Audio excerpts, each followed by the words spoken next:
Class 9th में आप सभी बच्चों का फिर से एक बार स्वागत है। गति हम लोग पढ़ रहे थे, मोशन पढ़ रहे थे, और इसके पहले जो भी लेक्चर्स हमने लिए हैं सबको एक जगह समराइज करके हमने प्लेलिस्ट बना करके उसको रखा हुआ है। आप मेरे अगर चैनल पे पहली बार विजिट करना है तो कृपया चैनल को सब्सक्राइब कर दीजिए, ठीक है, ताकि आपको हर एक लेक्चर समय से मिल सके। तो चलिए आगे बढ़ाते हैं। अगला जो हमारा टॉपिक है वो है दूरी समय ग्राफ। इसके बारे में हमको देखना है। 8.4.1 है, यानी डिस्टेंस और टाइम के बीच में ग्राफ कैसे प्लॉट करते हैं, ठीक है, और क्या क्या उसका बेनिफिट है, इसको हम लोग आज देखेंगे। इसके लिए हम क्या करते हैं, 2 डायमेंशन एक ग्राफ पेपर लेते हैं, यानी जिनमें एक को हम एक्स एक्सिस मान लेंगे और एक को वाई एक्सिस मान लेंगे, ठीक है। 2D में हम इसको समझने का प्रयास करेंगे। हॉरिजॉन्टल जो ग्राफ है उसको हम लोग एक्स एक्सिस जनरली मान लेते हैं, और जो वर्टिकल होता है उसको हम लोग वाई एक्सिस मान लेते हैं। और साथ ही साथ क्या करते हैं, एक उचित स्केल मान लेते हैं, एक उचित पैमाना हम लोग मान लेते हैं। जैसे मान लीजिए कि 1 सेंटीमीटर को कुछ मान लेते हैं।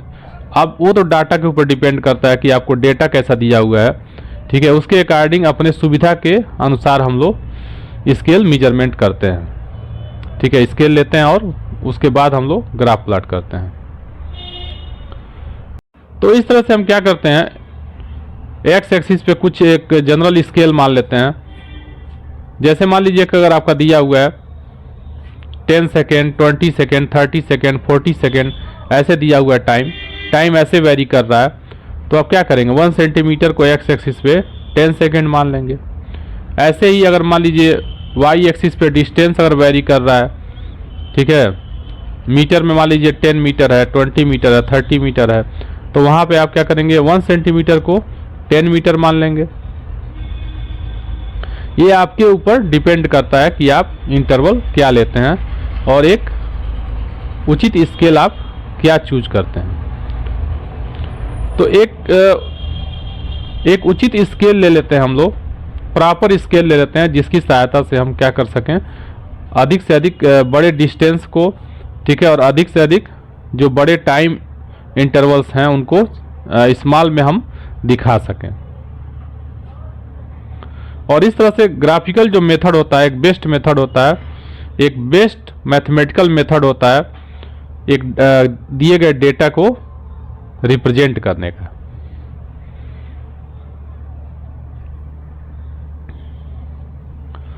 जैसे यहां पे देखिए जो आपके सामने दिया गया है, जो डिस्टेंस दिया है वो किलोमीटर में दिया हुआ है, और 1 सेंटीमीटर को 10 किलोमीटर वाई एक्सिस पे माना गया है। साथ ही साथ जो टाइम दिया गया है उसको एक्स एक्सिस पे टाइम को मिनट में लिया गया है। यहाँ भी 1 सेंटीमीटर को, ठीक है, 10 मिनट माना गया है। अब ये बात अलग है कि इसने क्या किया है, 20, 40, 60 आपको दिखाया हुआ है, लेकिन अगर हम डिस्टेंस की बात करें तो यहाँ देखिए प्रॉपर डिस्टेंस वो नहीं है। तो आप अपने अकॉर्डिंग कुछ भी चूज कर सकते हैं। इसने एक डाटा आपको दिया हुआ है, और उसके बाद से अगर ये यूनिफॉर्म मोशन है तो यूनिफॉर्म मोशन में जब भी आप ग्राफ प्लॉट करेंगे तो आपको क्या मिलेगा, एक स्ट्रेट लाइन मिल जाएगी, ठीक है। यहाँ देखिए एक स्ट्रेट लाइन आपको मिल रही है। ये स्ट्रेट लाइन रिप्रेजेंट करती है कि जैसे जैसे टाइम क्या कर रहा है, चेंज हो रहा है, जैसे जैसे टाइम बढ़ रहा है वैसे वैसे आपका डिस्टेंस भी क्या हो रहा है, उसी रेशियो में बढ़ रहा है। अगर उसी रेशियो में नहीं बढ़ता तो ये जो आपको लाइन मिल रही है वो एक स्ट्रेट लाइन नहीं मिलती, ठीक है, एक कर्व लाइन मिलती, और इस तरह से एक कर्व पाथ आपको प्राप्त होता है। यानी स्ट्रेट लाइन क्या करती है, यूनिफॉर्म मोशन को रिप्रेजेंट करती है। टाइम जैसे जैसे वेरी कर रहा है, डिस्टेंस भी वैसे वैसे वेरी कर रहा है। तो इनका अगर हम रेशियो लेते हैं तो आप जानते हैं कि आपको क्या मिल जाएगा, स्पीड मिल जाएगा, ठीक है, या अगर किसी एक पर्टिकुलर डायरेक्शन में अगर ये मूव कर रही है बॉडी, तो आपको वहाँ से क्या मिल जाएगा, वेलोसिटी मिल जाएगा। ठीक है, वेलोसिटी अगर निकालना है तो कैसे निकालेंगे, जैसे मान लीजिए ये t1 टाइम पे बॉडी कितना डिस्टेंस ट्रेवल की है, s1 डिस्टेंस ट्रेवल की है। ठीक है, ऐसे ही t2 टाइम पे जो भी टाइम हो उससे कोई मतलब नहीं है, t2 टाइम पे क्या कर रही है, s2 डिस्टेंस अगर ये ट्रेवल कर रही है, यहाँ पे देखिए s2 डिस्टेंस ट्रेवल कर रही है t2 टाइम पे, t1 टाइम पे s1 डिस्टेंस अगर ट्रेवल कर रही है, तो इस तरह से हम क्या करेंगे, t2 माइनस t1 जो इंटरवल है, क्लास इंटरवल है, जो यहाँ पे टाइम इंटरवल लिया है t2 माइनस t1, उसमें हम देख लेंगे कि इस टाइम इंटरवल में ऑब्जेक्ट ने कितना डिस्टेंस ट्रेवल किया है, यानी s2 माइनस s1 निकाल लेंगे। फिर क्या करेंगे, इन दोनों का रेशियो ले लेंगे। इस तरह से हमको क्या होगा, वेलोसिटी प्राप्त हो जाएगा। चलिए अब आगे बढ़ते हैं। अब एक फिर से आपको डेटा दिया गया है, समय 0 है, मान लेते हैं कि जब टाइम नहीं कुछ हो रहा था तो ऑब्जेक्ट क्या थी, रेस्ट में थी।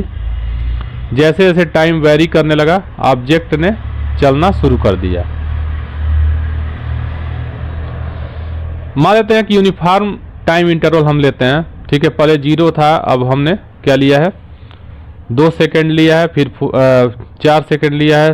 ठीक है, ऐसे लिया है 0, 2, 4, 6, 8, 10, 12, ऐसे हमने एक यूनिफॉर्म टाइम इंटरवल हमने लिया हुआ है।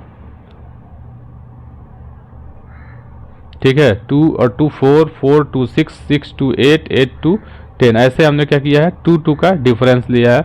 मान लेते हैं कि जब 2 सेकेंड टाइम हुआ तो ऑब्जेक्ट ने कितना डिस्टेंस ट्रेवल किया, 1 मीटर।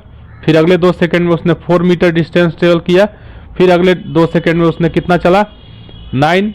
इस तरह से वो क्या कर रही है, ऑब्जेक्ट अपना डिस्टेंस ट्रेवल कर रही है।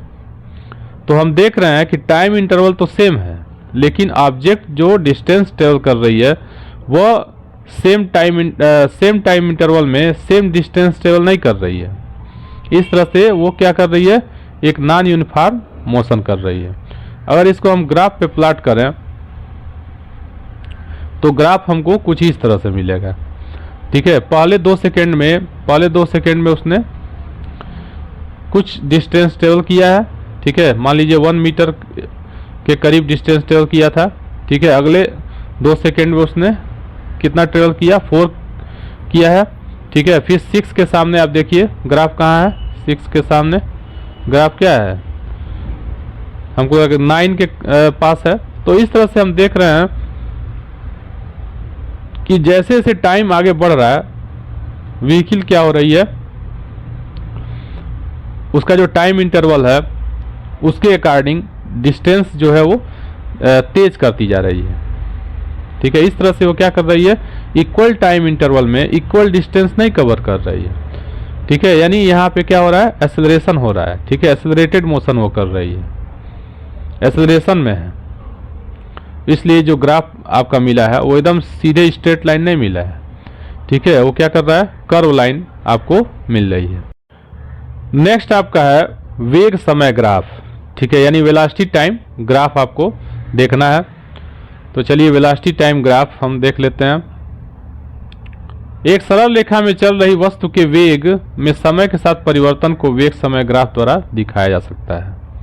ठीक है, एक स्ट्रेट लाइन में मान लीजिए कोई ऑब्जेक्ट क्या कर रही है, मूव कर रही है, और टाइम के साथ साथ कैसे उसकी वेलोसिटी में चेंजिंग हो रही है, इसको हम ग्राफिकली समझा सकते हैं। तो मान लेते हैं कि पहले उसने क्या किया है, टाइम को आवर में लिया हुआ है। ठीक है, आप कुछ में भी ले सकते हैं, मैं पहले ही बता दिया हूँ। ठीक है, आपके ऊपर डिपेंड करता है कि स्केल आप क्या लेते हैं। जैसा दिया हुआ डेटा होगा उसके अकॉर्डिंग स्केल चूज करेंगे, पैमाना उसके अनुसार है, आप क्या करेंगे, मानेंगे। तो इसने क्या किया है, 1 सेंटीमीटर को 1 आवर मान लिया है। ठीक है, तो 1 सेंटीमीटर को 1 आवर, फिर अगले 1 सेंटीमीटर को 2 आवर, 3 आवर, 4 आवर, ऐसे एक्स एक्सिस पे उसने टाइम को लिया हुआ है और वाई एक्सिस पे उसने वेलोसिटी को रखा है। तो देखा जा रहा है कि समय तो वेरी कर रहा है, समय क्या कर रहा है, बढ़ रहा है। देखिए जैसे समय क्या हो रहा है, इधर बढ़ रहा है, लेकिन फिर भी इस दूसरे घंटे में भी ऑब्जेक्ट जो थी वो 40 किलोमीटर प्रति घंटा के हिसाब से चल रही थी।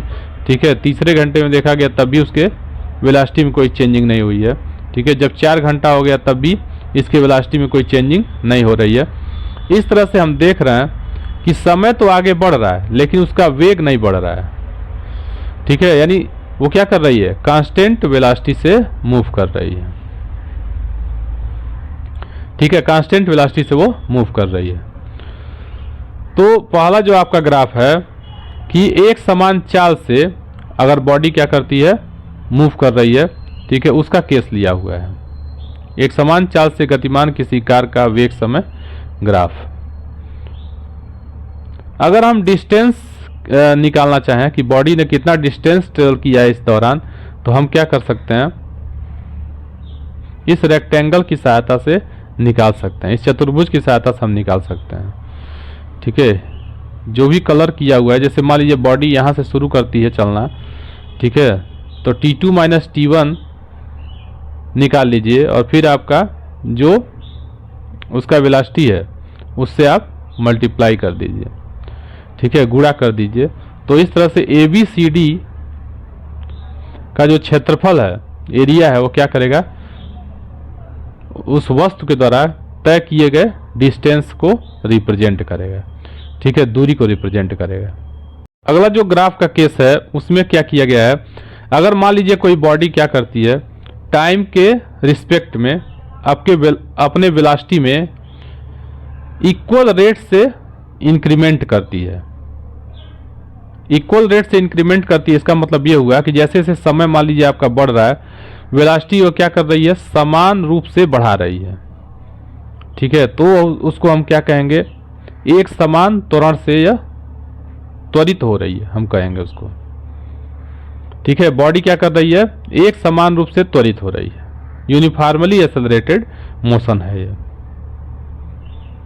अगर बॉडी क्या कर रही है, टाइम के रिस्पेक्ट में अपने वेलोसिटी में वो मनमाने तरीके से, ठीक है, मतलब कोई एक उसमें कोई एक पैटर्न नहीं है, ठीक है, ऐसे फॉलो कर रही है, तो उसको हम नॉन यूनिफॉर्म एक्सेलरेटेड मोशन कहेंगे। अब इसके ग्राफ में हम इसके ग्राफ की बात करते हैं। तो ग्राफ प्लॉट करने के लिए सबसे पहले आपको डेटा दिया गया है, जैसे टाइम को सेकेंड में मेजर किया जा रहा है। तो पहले जब टाइम 0 था तो कार कुछ नहीं चली थी। ठीक है, जब टाइम कितना हो गया, 5 सेकेंड हो गया, तो कार 2.5 मीटर चली। ठीक है, फिर जब 10 हुआ है तो कितना चली है, 5 चली है। फिर 15 हुआ तो 7.5 चली है। ठीक है, फिर आपका 20 हुआ है तो 10 चली है। तो इस तरह से आप देख सकते हैं कि इसमें 2.5 का क्या हो रहा है, इंक्रीमेंट हो रहा है। 2.5 क्या हो रहा है, बढ़ता जा रहा है। 2.5 2.5 2.5 बढ़ता जा रहा है। तो जब इसका हम ग्राफ प्लॉट करेंगे, तो इसका ग्राफ प्लॉट करेंगे तो हमको इस तरह से कुछ मिलेगा।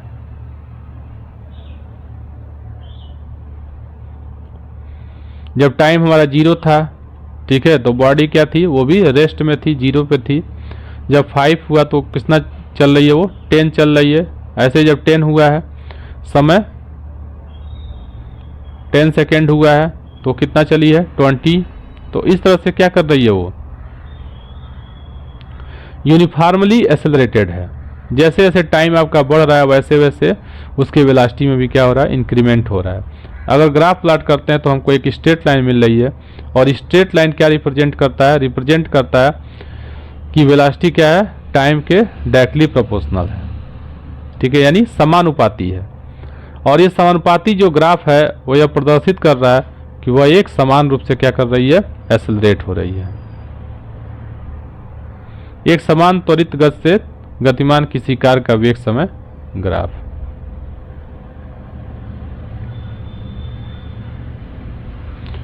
अच्छा, अगर आप डिस्टेंस मेजर करना चाहते हैं कि ऑब्जेक्ट ने कितना डिस्टेंस ट्रेवल किया, तो आप क्या करेंगे, t2 माइनस t1 जो टाइम इंटरवल है उसके बीच में, t2 माइनस टाइम इंटरवल जो है उसके बीच में जो भी ये आपका मिल रहा है, एक ट्रेपेजियम मिल रहा है।